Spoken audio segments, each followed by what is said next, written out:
thank you very much for that reminder, sir. Today, we are very much privileged to have the author of The Rich Beggar. Apart from that, he's a graduate in Bachelor's of Economic and Science. Thank you very kindly, Mr. Mwaka Lwindi. We really appreciate. So before I even leave the platform for him to give us what he prepared for us, I would like to share the screen just to give a record of what he's doing at the moment. Let me just share my screen.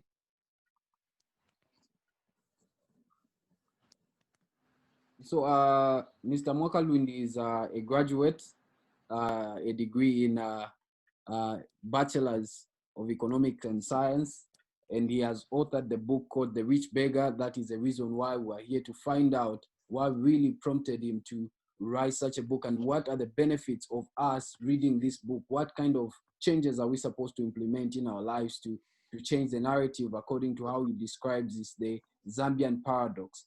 And you might be in another country, coming from another country, but the insights are basically connected because we're living in one continent which is interconnected, which means the problems that another country is facing, probably we're having it also in maybe Uganda, we're having that problem, maybe in Nigeria, we're having that problem in Ghana. So we can learn the tips and apply them in our own lives and get some inspiration from this world-renowned man. So apart from that, his book is not only, you know, something that he authored and left there. It is being sold in one of our biggest stores in our country, Zambia.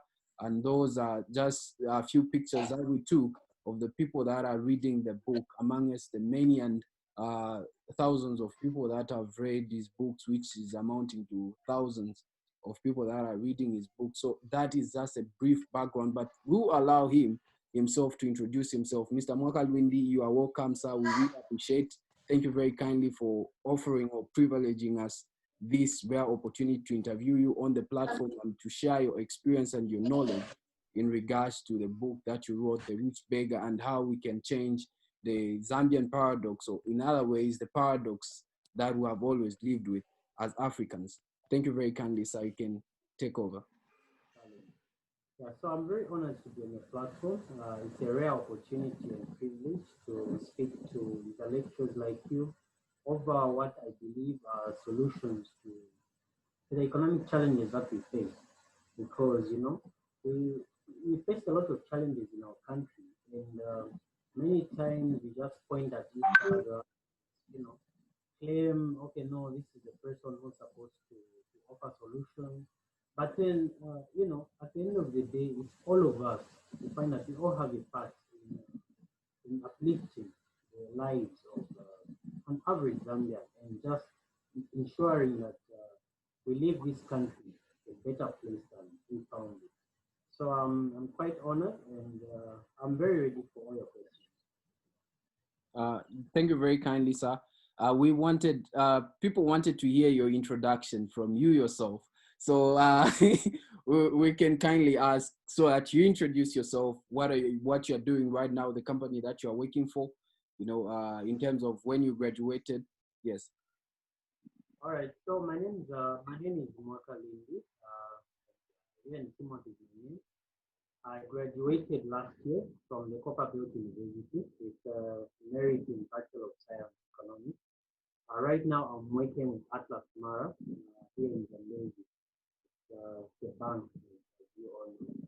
And I think that's pretty much in a nutshell. Yeah. Sir, in your book, you spoke something that really prompted my mind, and I believe each and every person here would really love to know what you simply meant when you talked about part of your book that you authored, which is called The Rich Beggar. In the subtitle, you indicated that the Zambian paradox. You pointed something that said learned, you know, educated but not learned. Can you just kindly explain to us as the youths, as people that are on this platform, what do you mean when you talk about educated but not learned? Okay, so I'll start with the first part of the question where you alluded to the subtitle of the Zambian paradox. So, you know, as you may be aware, Zambia is naturally a rich country. Culturally, it's also a rich country. But economically, we are economic failures, unfortunately. And that to me is a paradox because, I mean, in a normal sense, if you are rich in all these angles, you expect to be rich even economically. But then we have uh, this paradox of having our economic situation being a fail comparison to other. So that is why I call it a paradox. Then we talk about why I call the education system clearly. You know, anyone who has studied language can attest to the fact that we are subjected to memorize dead men's theory, just reproduce.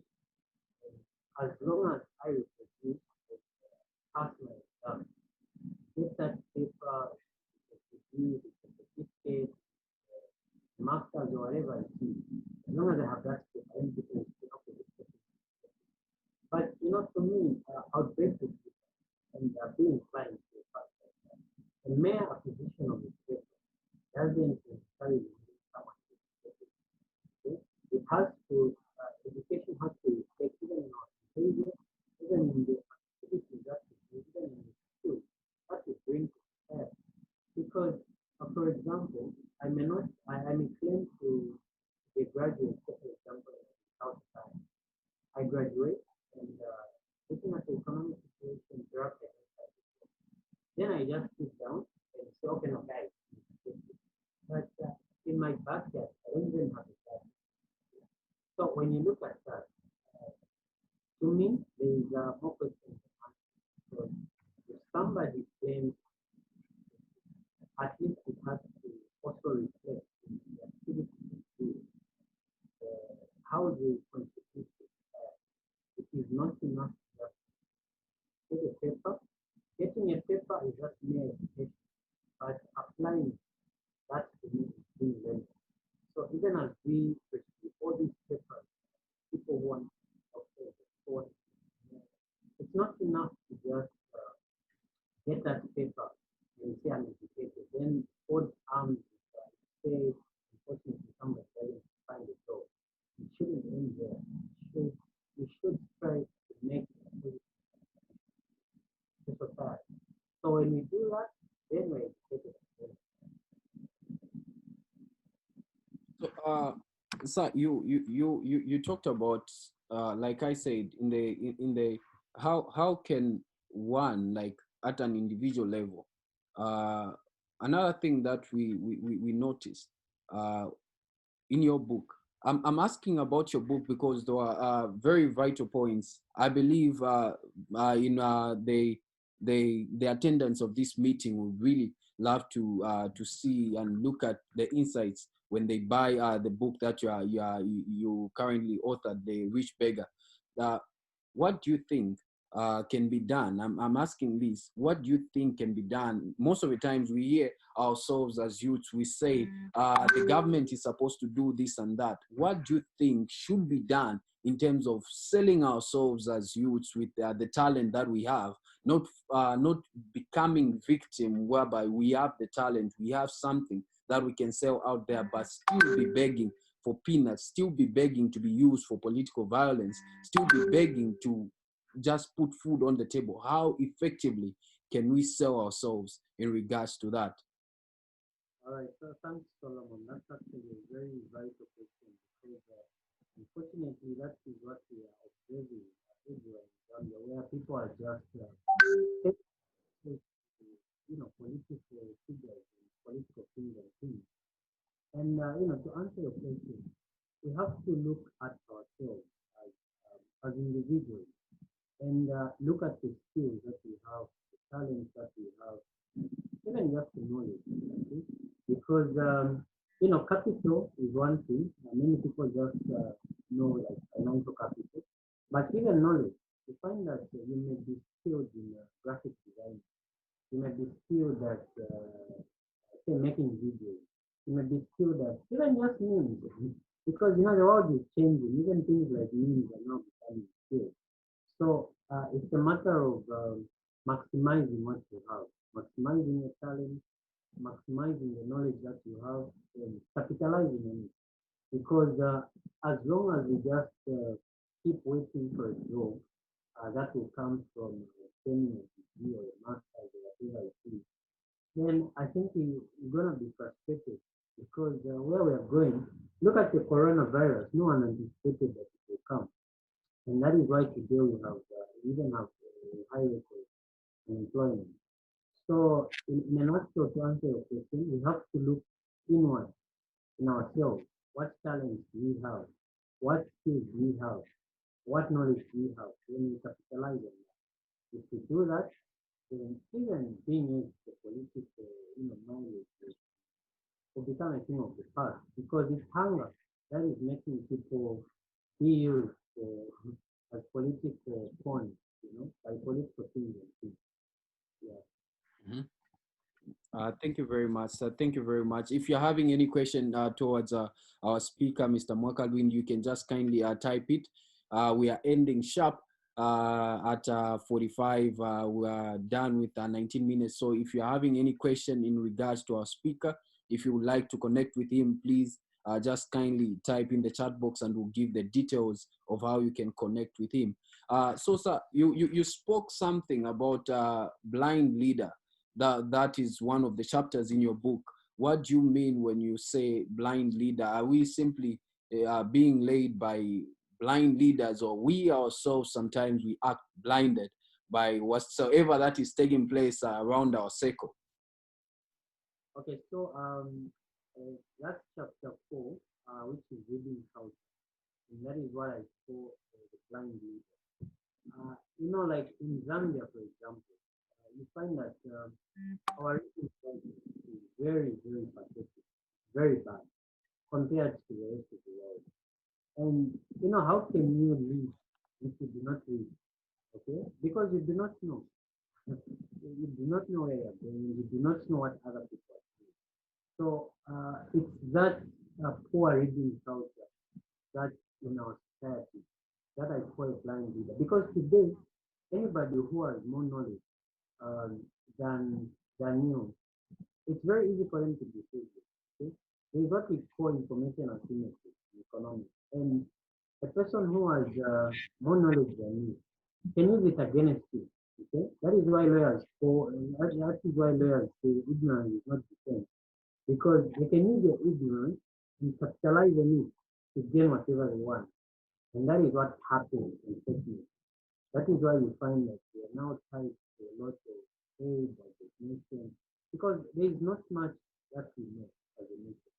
And just to highlight on the reading culture that I'm talking about, as a very good example of people that have a very good reading culture is you find that an average Jew memorizes for their 615 commandments in the Torah. Okay?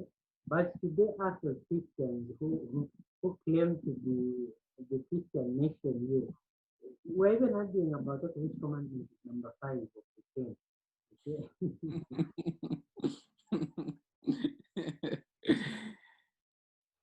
So it's very bad because we have to be reading it.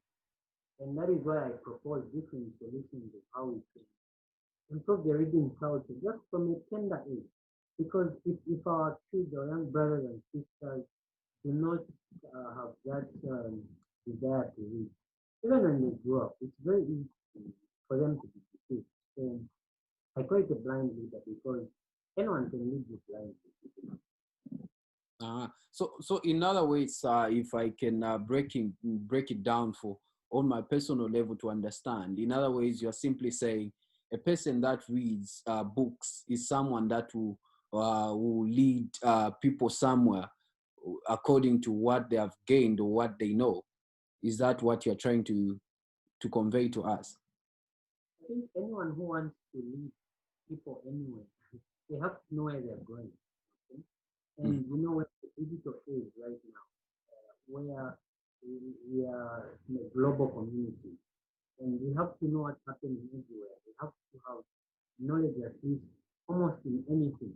Okay, having being ignorant at a time like ours in the 21st is actually just shooting ourselves in the leg. Okay?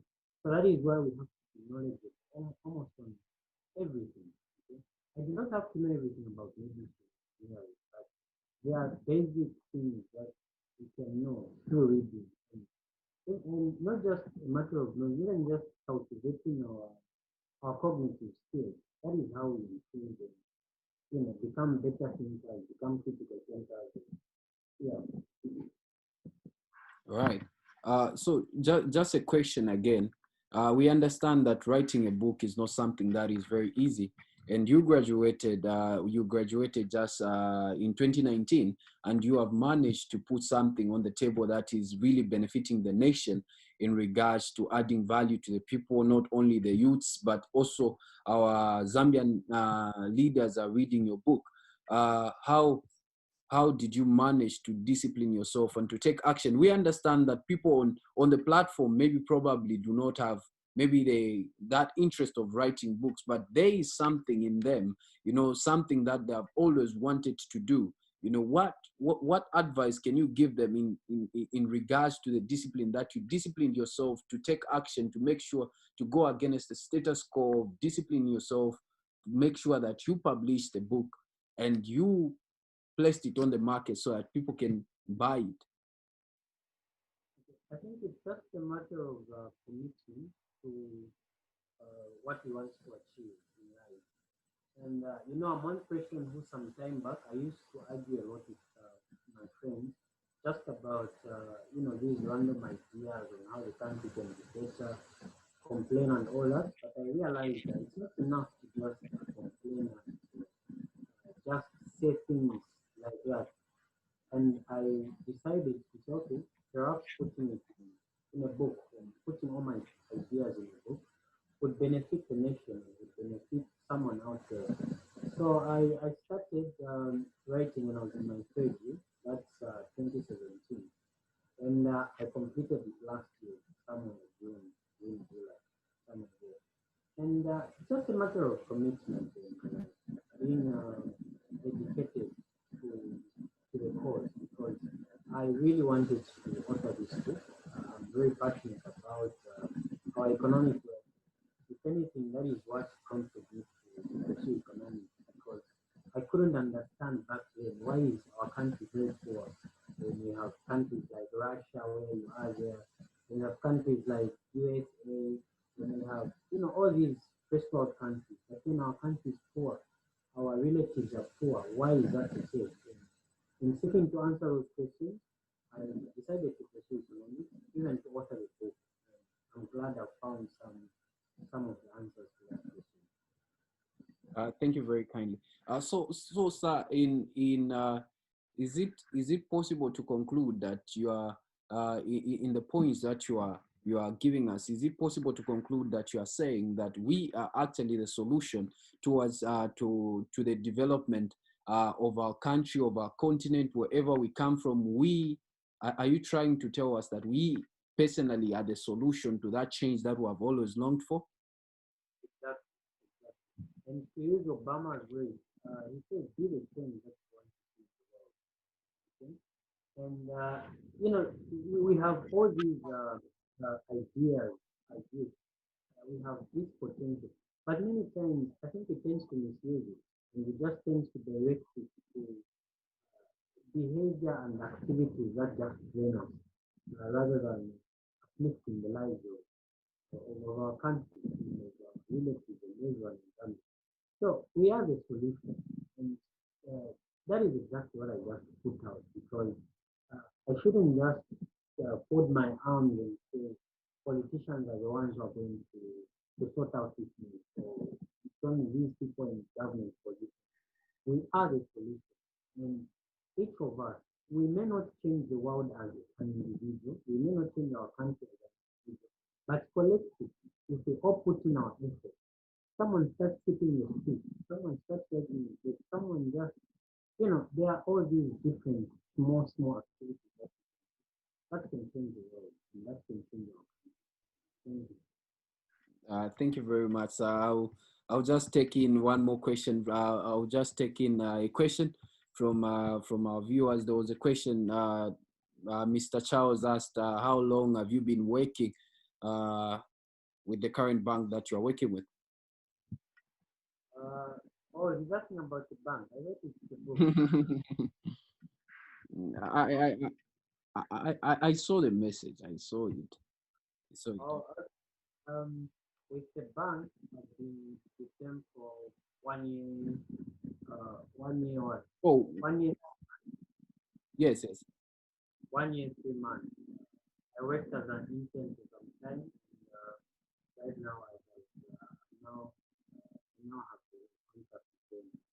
But then there's this question about how long it took me to write the book. So, Mm-hmm. like I write in 2016, and it took me about 3 years. I wasn't writing consistently like every day. I would forget about it. Okay, not forget about it. I would pass it when I have ideas. I put them on paper like that, and when I have time, I just make it coherent like that. So I started in 2016. Mm-hmm. And now there's another question on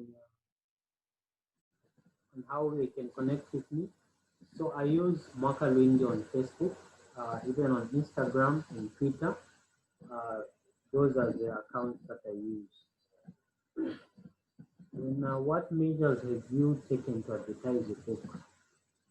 So I do run ads on Facebook. I don't know if any of us, if you're a friend, I'm sure you've been seeing ads. If you're in Zambia, because I direct ads into Zambia. So I do run ads. When I was in Lusaka last month, I was also doing lots of radio shows and TV interviews. That is some of the ways I was advertising things. And then Mainza is saying, hi Mwaka, thank you for the book. Can one write that kind of book in 6 months? Well, I think it depends with the speed at which someone writes and also the ideas they have, the time that they have. But I think for something of this magnitude, like where you want to address the nation, I think it's best to just take your time and don't rush it because you're addressing the nation and this is a part of it. That is why for me, I took my time. Like, if Njala.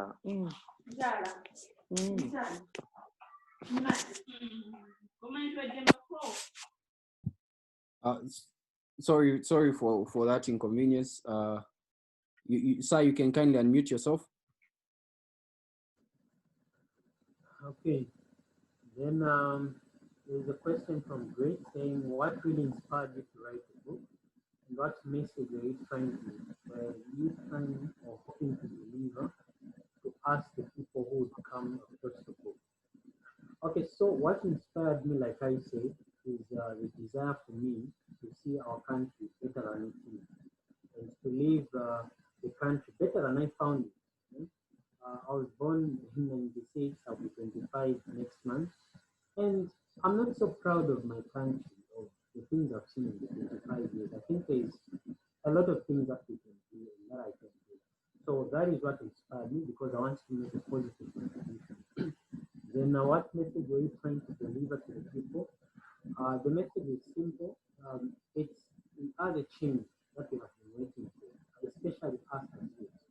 Let us not hold arms. Let us not point fingers and say it is only this person who can create change. It is only when this person becomes president. Yes, politicians have their own role, but even us in our individual capacity, we can make change. So that is what I'm trying to tell my readers. So, sir, I can help you read this one so that we do it fast. We're remaining with almost 5 minutes. I have not read this. This one is from Mr. Samo Mulema, all the way from Uganda. Sir, we really appreciate. I have not read your book, but I really appreciate the good work, and I'm looking forward to looking it, maybe to looking it up, to checking it out. So, what do you think the youth in Zambia or Africa uh, in general, to be financially sound and reduce political manipulation, reduce manipulation from our politicians? What do you think can be done to reduce that? Thanks very much, Samuel, for that question. And it's unfortunate politicians in Africa use youth, and they use it because they know that youth are the ones with the energy. They are the ones with the strength to drive the change that is needed in society. That is why they capitalize on us to manipulate us. So for us to reduce the manipulation from politicians to use their talent, this is what I'm talking about. We have to be voracious leaders. We have to know things. We have to reduce on the inferiority complex that an average African child has. We have to, take it upon ourselves, use our talent, use the skills within us, our God-given talent. Someone said, um, a talent is a gift from God, but what you do with it is your gift back to God. So even from that perspective, let us use our talent, let us use our skills. With that, you find that politicians will not even have, the energy that they have to manipulate us. They give us a few patches, a few dollars, a few shillings, just so we live today and tomorrow. And unfortunately, that cannot be sustainable. So we need something and utilizing skills and our talent. With that, we find that manipulation is Uh, Thank you very much, Mr. Mwaka. And would really, we have exhausted all our questions. What closing remarks can you give to our viewers? We understand that we faced some technical problems, but we apologize for that. What last remarks would you give to each and every person on the platform to carry with or to remember you for, even where they can find your book, how they can get in touch with you in terms of Facebook and Instagram or any platform where they can connect with you? all right. Firstly, I'm very grateful for everyone to attend this meeting. I know all of you are very busy schedules and have a lot of important things to do, but I'm grateful that you spared this time to come and chat with me. And my last remarks would be: God made us for a purpose to be on this earth. We are not just made, or we do not just exist for mere existence. We are made to create some change in this world. It may not be, at a national level, but even just in our own community, let us try to make a positive impact in our community. Let us try to make use of what we have for the betterment of the human race, for the betterment of everyone. So let us not be so lazy as to just know this is how things are, and to become complacent. That is just how we feel our own dreams. That is why my first chapter is complacency needed to improve. And I was very passionate about it. I put it the first chapter because that is one of the major problems. Because an average youth in Zambia is just like, guys, Vinto or this is how things are. You see, I just say things. There's nothing I can do, only politicians can do one thing. But I think let us get rid of that attitude. Let us take it upon ourselves to do one or two. We are very vocal on social media. Let us use our social media for positive influence. Let us use Facebook, Twitter, everything for positive influence. We start to find that our society becomes better. And I think we'll move forward. So where can they find you in terms of others who would want to connect with you? We have people from different countries, maybe probably who would love to work with you in the near future or connect with you or purchase your book. Where can they find you? What are your username or your usernames on Facebook, on Instagram? All right. So my username is on Facebook. I'm typing right now. Mwaka Luigi. I have the page there. Then even on Instagram, I use Mwaka Luigi, as well as on Twitter. And if you want to read my book, you can find it. If you're in Zambia, you can find it in any book in book world, the Grey Matter. You find it. If you're in Livingstone, you also find it at a store called Sam M Book. Then those in other countries who cannot access the book, they can email me on mwaka.luigi@gmail.com. So it's start, you can contact me.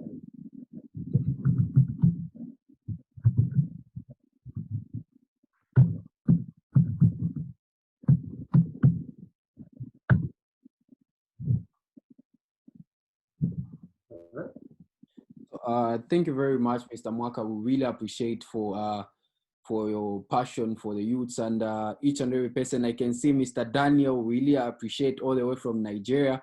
We really appreciate your vibrance, sir. He has taught me a lot of things. So I appreciate for your mentorship. Mr. Mwaka, we really appreciate. And believe you me, I would like to say one more thing to our viewers. This is our time to plant men in all walks of life. If you can't connect with Mr. Mwaka, connect with him, plant him in your life. So at next time when you see him on the top, you are able to have access to him because this is the time. It is very difficult to know a man when they're up there because many people want to know them. So this is the time to connect and let us make sure that we do something positive with our lives and let us start pushing our dreams forward.